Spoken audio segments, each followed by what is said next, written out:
अस्सलाम वालेकुम नाज़रीन, मैं हूं मंसूर अली खान। अपने डेल चैनल के ऊपर आपको खुश आमदीद कहेंगे। पिछले 12 घंटे की आमतीन खबरों के साथ एक दफ़ा फिर आपके सामने हाजिर। आपसे दरख्वास्त, चैनल को सब्सक्राइब करना मत भूलिए, बेल आइकन प्रेस कीजिए। अगर आपको वीडियो पसंद आए उसे लाइक और शेयर ज़रूर कीजिएगा। अच्छा जी, ख़ास तौर पे इस वीलॉग के अंदर आगे चल के आयतुल्लाह ख़amenei के हवाले से जो उनकी आखिरी रसूमात है उसका सिलसिला जो है वो शुरू हो चुका है। मुख्तलिफ हेड ऑफ़ स्टेट्स और मुख्तलिफ डेलीगेशंस पूरी दुनिया से जो है वो मुख्तलिफ ममालिक से वहाँ पे आ रहे हैं। उसकी डिटेल्स मैं अभी थोड़ी देर में मैं आपके साथ शेयर करूँगा।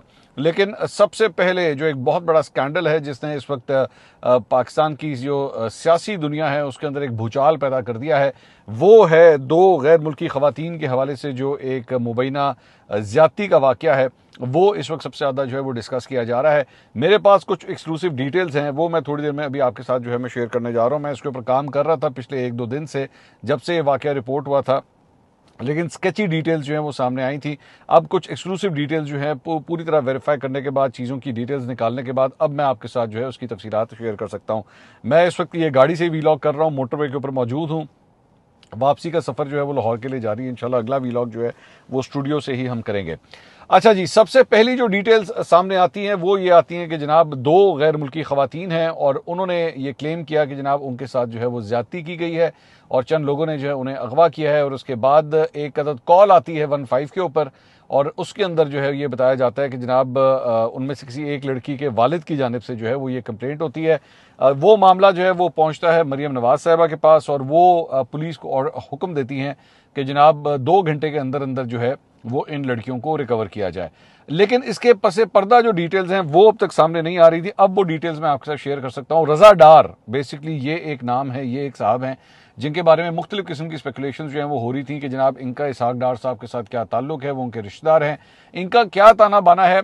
अब मैं आपके साथ जो है इसकी डिटेल्स शेयर कर सकता हूँ। बेसिकली रज़ा डार जो है वो इसहाक डार साहब के नवासे बनते हैं, यानी उनकी बेटी के बेटे हैं। ये उनके साथ उनका रिलेशनशिप है। और अली डार जो है वो जो इसहाक डार साहब के साहबजादे हैं, अली डार इनके मामू लगते हैं, यानी उनके भांजे। तो इसहाक डार साहब के साथ जो है वो इस तरह उनकी रिश्तेदारी या उनका रिलेशनशिप जो है वो इस तरह बनता है।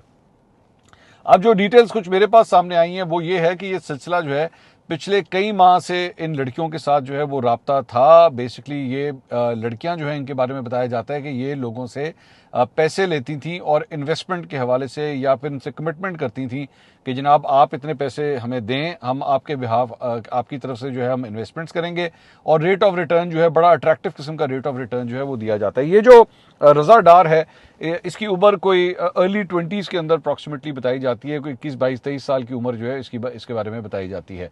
अब मेरी इतलात के मुताबिक आज से चंद माह पहले एक वाकया ये भी होता है कि ये जो रज़ा डार हैं ये अली डार को ये कहते भी हैं कि मैं कुछ बिजनेस की मुझे कोई प्रॉब्लम्स आई हुई हैं, पैसे के लिहाज से कोई इश्यूज हुए हैं और मैं एक मुश्किल के अंदर जो है मैं फंसा हुआ हूँ। लेकिन इसकी मजीद तफसीलात के अंदर जो है वो नहीं जाते, बस अपने मामू से जो है वो रफली मतलब ये इसी किस्म की बस गुफ्तगू करते हैं जो मुझे पता लगता है। उसके बाद इन लड़कियों के बारे में ये डिटेल्स अब सामने आई हैं कि बेसिकली ये इस्लामाबाद में मैरियट होटल के अंदर जाके ये लड़कियां रहती हैं और वहाँ पे भी जो है वो इनकी रज़ा डार के साथ जो है वहाँ पे भी मुलाकात होती है। रज़ा डार के अलावा और जो दीगर अफराद इस FIR के अंदर नामजद हैं उसमें हसन रज़ा, सिकंदर खान और साजिद अली, ये मुल्ज़मान हैं जो ऑलरेडी अब गिरफ्तार हो चुके हैं। उसके बाद जो मजीद तफसीलात सामने आती हैं वो ये हैं कि मैरियट होटल में रहने के बाद जो है ये नथिया गली भी जाती हैं ये लड़कियाँ। अब जाहिर बात है इन्हीं लड़कों में से कौन, कितने लड़के उस वक्त इनके साथ थे, कौन नहीं थे, ये डिटेल्स अभी तक सामने नहीं हैं, लेकिन उनकी जानिब से जो है ये पूरा ग्रुप भी जो है वो वहाँ पे उस नथिया गली की तरफ भी जो है वो ट्रेवल करता है। उसके बाद जहाँ से मामला एक्चुअली हाईलाइट होता है वो ये होता है कि जनाब इंफॉर्मेशन आती है सबसे पहले पुलिस की जानिब से। डार फैमिली के साथ जो है वो रब्ता किया जाता है और उनसे ये पूछा जाता है कि जनाब ये एक साहब है रज़ा डार, इनका नाम जो है इस केस में आ रहा है, क्या ये आपके साथ रिलेटेड है? तो उसके ऊपर डार फैमिली जो है वो कहती है कि हाँ जी ये हमारे साथ रिलेटेड है और ये इसहाक डार साहब का नवासा है। तो वहाँ से उसके बाद वो कहते हैं कि जी हम इसको ढूंढ रहे हैं और ये लड़का हमें मिल नहीं रहा। इसके मोबाइल फ़ोन्स जो हैं वो सब कुछ ऑफ हैं।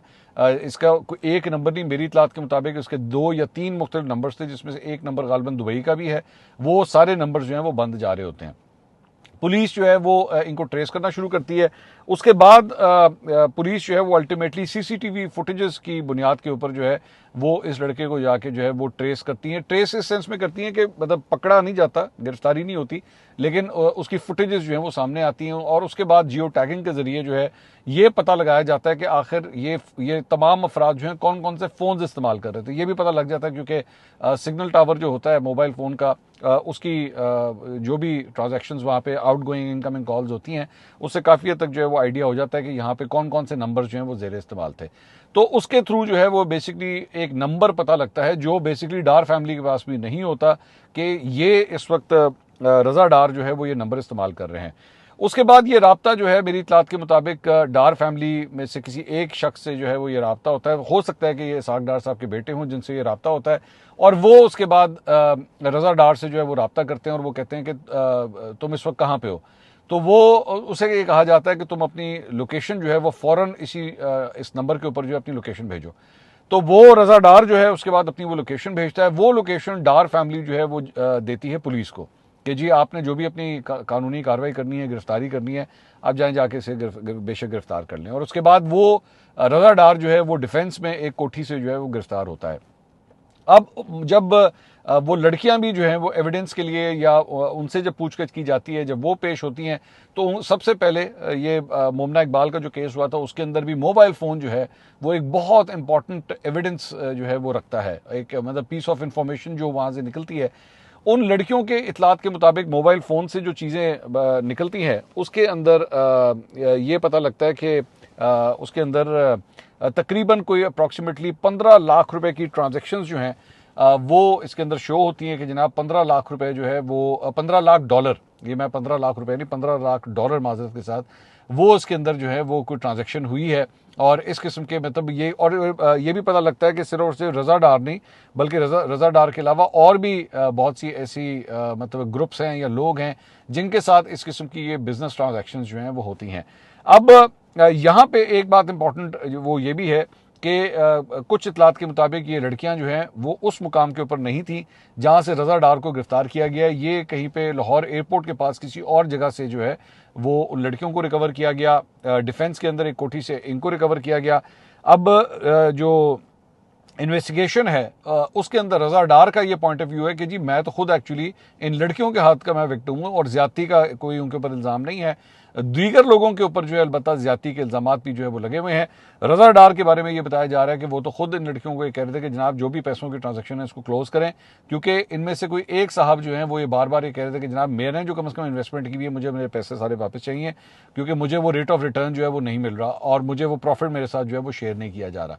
सो इतलात के मुताबिक जो पैसे इन्वेस्ट किए गए थे, कुछ इतलात के मुताबिक ये भी हैं कि तकरीबन कोई 5 लाख डॉलर जो है वो इस ट्रांजैक्शन के अंदर जो है वो इन्वेस्ट किया गया था रफली।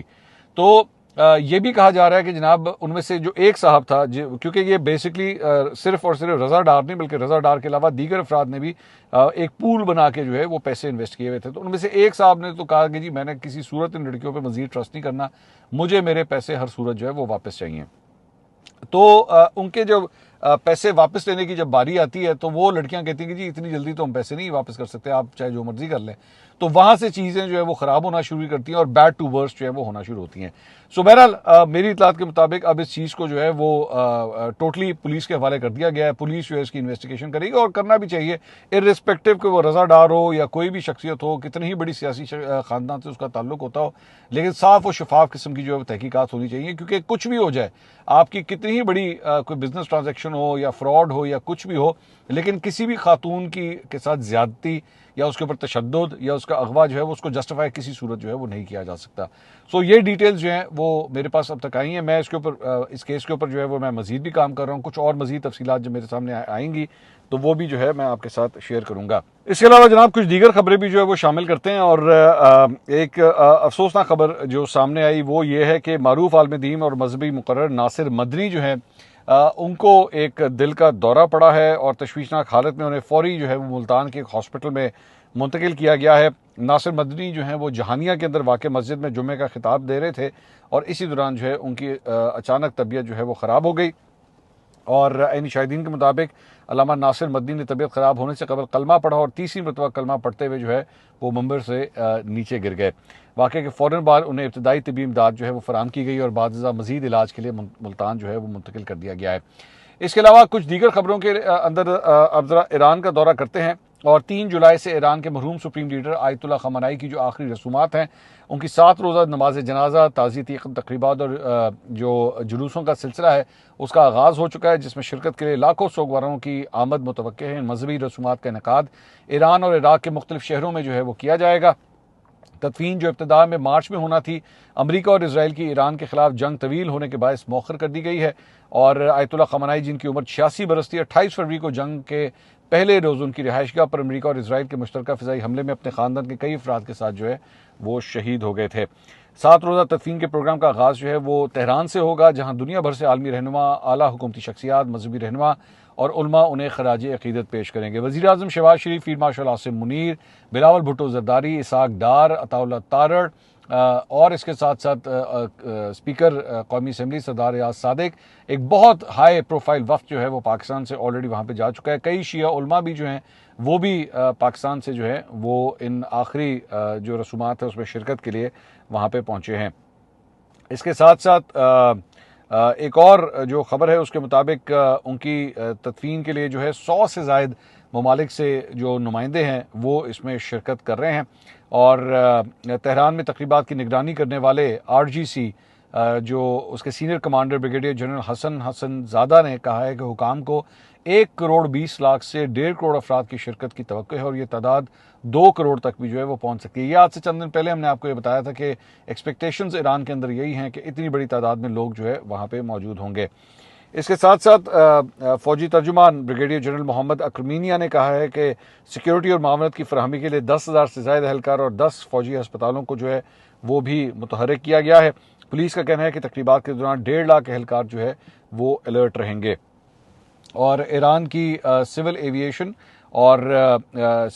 ऑर्गेनाइजेशन ने ऐलान किया है कि 6 जुलाई को तेहरान और 9 जुलाई को मशहद की फ़िज़ाई हदूद जो है वो भी बंद रहेंगी। हाई सिक्योरिटी जोन जो है उसे डिक्लेयर किया जा रहा है। इसके साथ साथ एक और ख़बर यह है कि जनाब इस्लामी इनकलाबी गार्ड कोर के नए सरबराह ब्रिगेडियर जनरल अहमद वहीदी ने अपने पेशरो की हलाकत के बाद कमान संभालने के कई माह बाद पहली मरतबा जो है वो अवाम के अंदर आए हैं। जनरल अहमद वहीदी ने जुमेरात की शब साबिक सुप्रीम लीडर आयतुल्ला खमनाई की ताज़ियती तकरीब में शिरकत की। ईरानी ज़राए इब्लाग ने उनकी तस्वीर जारी की जिनमें वो मरहूम रहनुमा को खराज अकीदत पेश करते हैं। और अहमद वहीदी के बारे में अब तक सामने आने वाली मालूमात के मुताबिक ईरानी सरकारी मीडिया के मुताबिक अहमद वहीदी 1970 की दहाई के अवाखिर में इस्लामी इनकलाबी गार्ड कोर के क़याम के इब्तदाई दौर ही से उसका हिस्सा रहे। 1980 की दहाई में वो इंटेलिजेंस और अस्करी शोबों में अहम जिम्मेदारियां संभालते हुए तेज़ी से आला ओहदों तक पहुंचे। और ईरानी सरकारी मीडिया के मुताबिक उन्होंने 1988 से 97 तक IRGC की खसूसी कुद्स फोर्स की क़यादत की। बाद में उन्होंने ये जिम्मेदारी ईरान के मारूफ फौजी कमांडर जनरल कासिम सुलेमानी के हवाले की, जो 2020 में अमरीकी सदर डोनाल्ड ट्रंप के हुक्म पर किए गए फ़िज़ाई हमले में शहीद हुए थे। दिसंबर 2025 में आयतुल्ला खमनाई ने अहमद वहीदी को इस्लामी गार्ड कोर का नायब सरबराह मुकर्रर किया था, जिसका मकसद मुल्क को इसराइल या अमरीका के मुमकिन हमलों के लिए तैयार रहना बताया जाता है। इसके साथ साथ आइंदा होने वाली तदफीनी तकरीबात से कबल सबसे अहम सवाल ये है कि आया नए सुप्रीम लीडर और मकतूल आयतुल्ला खमनाई के साहबजादे मुश्तबा खमनाई अपने वालिद की जो नमाज जनाजा है उसकी इमामत के लिए अवाम के सामने आएंगे या नहीं। आयतुल्ला खमनाई अमरीका और इसराइल के मुश्तरका हमले में शहीद हुए थे। ये ख्याल किया जाता है कि इस हमले में मुश्तबा खमनाई भी शदीद ज़ख्मी हुए थे, जबकि उनकी वालदा और अहलिया भी इस हमले में जान से हाथ धो बैठी थी। फरवरी के आखिर में जंग शुरू होने के बाद से वो मंजिल आम पर नहीं आए और रूपोश हैं। इस दौरान वो अपने हामियों से सिर्फ तहरीरी बयानात के जरिए रब्ता रखते रहे हैं। ना उन्होंने कभी अपनी आवाज़ में कोई पैगाम जारी किया और ना ही अवाम के सामने अभी तक वो आए हैं। लेकिन अब देखना यह है कि अपने वालिद साहब के लिए जो है वो उनकी तदफीन के लिए, नमाज जनाजा के लिए इसमें शिरकत करते हैं या नहीं।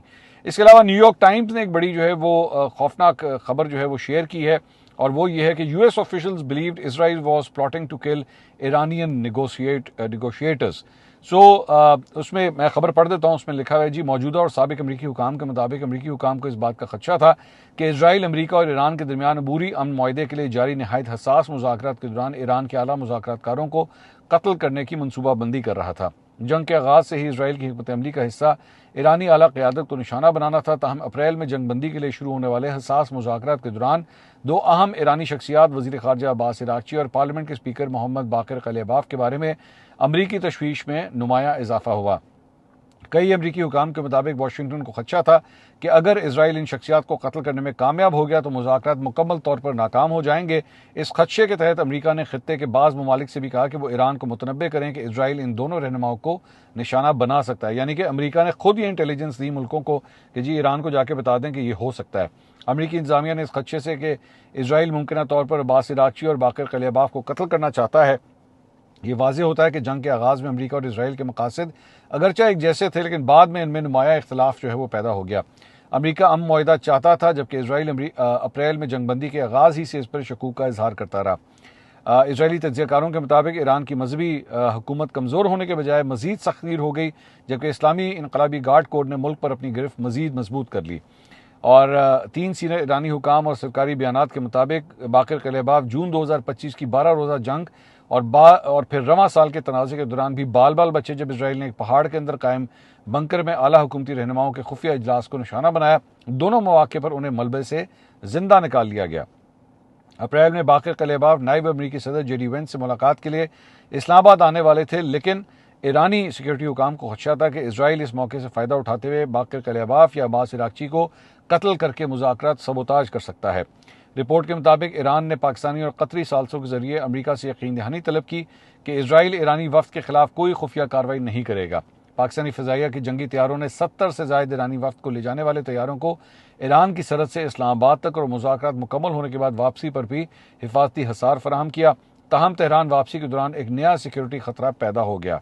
दो हुकाम के मुताबिक ईरानी सिक्योरिटी इदारों ने बाक़िर क़लिबाफ़ के तैयारे को इतला दी कि उन्हें इंटेलिजेंस इतलात मिली है कि इसराइल तैयारे को निशाना बनाने की मनसूबाबंदी कर रहा है और 2 इसराइली जंगी तैयारे इराक से मुल्का मगरबी सरहद के रास्ते ईरानी फ़िज़ाई हदूद में दाखिल हो चुके हैं। क़लिबाफ़ के सीनियर मुशीर मेहदी मोहम्मदी, जो इस्लामाबाद के दौरे में उनके हमरा थे, ने भी सोशल मीडिया पर इस वाक़े की तस्दीक की। उनके मुताबिक तैयारे ने हंगामी तौर पर मशहद में लैंडिंग की, जो पाकिस्तानी सरहद के करीब ईरान का अहम हवाई अड्डा है, और वहाँ से ईरानी वफ़द तकरीबन 8 घंटे ज़मीनी रास्ते से सफ़र करके तेहरान पहुँचा। इन खतरात के बावजूद ईरानी हुकाम ने अपने सफारती दौरे जो है वो जारी रखे। तो इस तरह जो है वो टारगेट करने की भी कोशिश की गई कि किसी तरह जो है वो जो मुज़ाकरातकार हैं उनको जो है वो निशाना बनाए इसराइल की जानिब से। इसके अलावा सीनियर जर्नलिस्ट हैं कामरान यूसुफ साहब, उन्होंने एक बड़ी इंपॉर्टेंट खबर दी है। उन्होंने कहा है कि पाकिस्तान ने गुज़िश्ता रोज़ इतला दी है कि दोहा में ईरान और अमरीका के दरमियान होने वाले बिलवास्ता मुज़ाकरात में उसके बकौल मुस्बत पेशरफ्त हुई है, जिससे ये इशारा मिलता है कि आइंदा मुज़ाकराती दौर इस्लामाबाद में मुनक़्क़िद हो सकता है। तर्जुमान ने पेशरफ की तफसीलात बताने से गुरेज करते हुए कहा कि मुज़ाकरात की राजदारी के बायस इस बारे में मज़ीद मालूमात फराहम नहीं की जा सकती। ताहम उन्होंने जोर दिया कि मुज़ाकराती अमल तात्तुल का शिकार नहीं हुआ और सालसी करने वाले ममालिक अब भी पुरुमीद हैं। उन्होंने कहा कि यह खुशाइन बात है कि मुज़ाकरात जारी हैं, दोनों फरीक अब भी बातचीत की मेज़ पर मौजूद हैं। इस सवाल पर कि क्या पाकिस्तान अगले मुज़ाकराती दौर की मेज़बानी कर सकता है, अंद्राबी ने कहा कि मुस्तक़बिल में इस्लामाबाद में मुलाकातों के इम्कान को रद्द नहीं किया जा सकता, ताहम मुकाम के बारे में अभी कोई हतमी फैसला नहीं किया गया। इसके साथ साथ एक और ख़बर के मुताबिक अमरीकी महकमा ख़ारजा ने कहा है कि वाशिंगटन दहशतगर्द हमलों के खिलाफ पाकिस्तान के अपने दिफा के हक़ की हिमायत करता है। अमरीकी महकमा ख़ारजा ने अपने बयान में कहा कि पाकिस्तानी अवाम ने दहशतगर्दों के हाथों बहुत मसाइब झेले हैं। वाज़ेह है कि पाकिस्तान और अफगानिस्तान के दरमियान सरहदी कशीदगी की वजह से गुज़िश्ता साल 13 अक्टूबर को तोरखम, चमन समेत तमाम बॉर्डर्स बंद कर दिए गए थे और अब सिर्फ पाकिस्तान से अफगान पनाहगज़ीनों को वापस अफगानिस्तान जाने की इस वक्त इजाज़त है। इसके साथ साथ जनाब वज़ीर आला पंजाब मरियम नवाज़ में काना में जो एक वाक़या पेश आया था, जहाँ पे ट्यूशन सेंटर की छत गिर गई थी, तो उसमें जो बच्चे जाँ बहक हुए थे उनकी फैमिली से ताज़ियत और करने के लिए वो उनके पास वहाँ पे गईं। इस मौके पे सीनियर सूबाई वज़ीर मरियम औरंगज़ेब भी जो है वो उनके साथ थी। वज़ीर आला पंजाब ने मुतासरा वालदैन ख़ुसूसन सोगवार माओं से मुलाकात की, उन्हें गले लगाकर दिलासा दिया और उनके गम में वो शरीक हुई। उन्होंने कहा कि लफ्ज़ कम है, गम बहुत बड़ा है और दुखी ख़ानदानों को यकीन दिलाया कि हुकूमत पंजाब उन्हें तनहा नहीं छोड़ेगी। This is a good gesture कि जब इतना बड़ा एक हादसा पेश आता है और ज़ाहिर बात है बच्चे हैं जो इस दुनिया में अब नहीं रहे, तो आपको उनके पास उठ के जाना चाहिए। मुझे बड़ी चिढ़ चढ़ी थी, एक वाक़या इस तरह का पेश आया था जब बेसिकली जो ग्रीविंग फैमिली थी उनको बुलाया जाता था कि जी आप हमारे पास आएँ और आके जो है वो, मैं नून लीग की बात नहीं कर रहा, ये पीटीआई के दौर की बात है, जनाब आप हमारे पास हैं, हमने आपसे अफसोस करना है। ये कितनी घटिया बात लगती है कि एक फैमिली जो है वो ऑलरेडी गम में मुब्तला है और आप उनको कहें जी आप हमारे पास आए, हमने आपके पास आपसे जो है वो अफसोस करना है। खैर अब तक के लिए इतना ही, अगली वीडियो में आपसे दोबारा मुलाकात होगी। अल्लाह हाफिज़।